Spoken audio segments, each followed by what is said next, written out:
మాది సీకైపాడు విలేజ్ అయినాడ పంచాయతీ పాడేరు మండలం.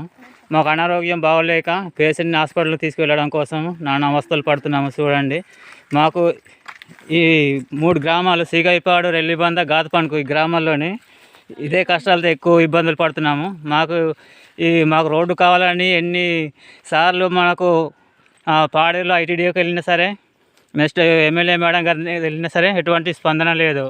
కనీసం మా బాధల కోసమని అర్థం చేసుకుంటారని ఈ గవర్నమెంట్ ఎన్ని ప్రాధాన్యపడినా సరే ఎటువంటి స్పందించట్లేదు. ఎన్నిసార్లు ఐటీడీఏకి వెళ్ళినాము, మరి ఎమ్మెల్యే మేడం గారి దగ్గర కూడా వెళ్ళినాము. ఇదిగో ఇస్తాము, అదిగో ఇస్తాము అనేసి ఈ అనేక సార్లు మాట ఇచ్చినా సరే మాకు ఎటువంటి స్పందించట్లేదు. కనీసం మా గడప పోవడానికి కనీసం మా ఊర్లోకి వెళ్ళి ఒకసారి మా బాధలు చూడండి అని మా గ్రామస్తులు అందరూ అడిగినా సరే అమ్మా మీకు రోడ్లు వచ్చేస్తాయి, ఇదిగో వచ్చేస్తాయి, అదిగో వచ్చేస్తుంది అనేసి అనేక మార్గాలు పెట్టేసి మాకు వెనకబడిస్తుంది మా ఎమ్మెల్యే మేడం గారు.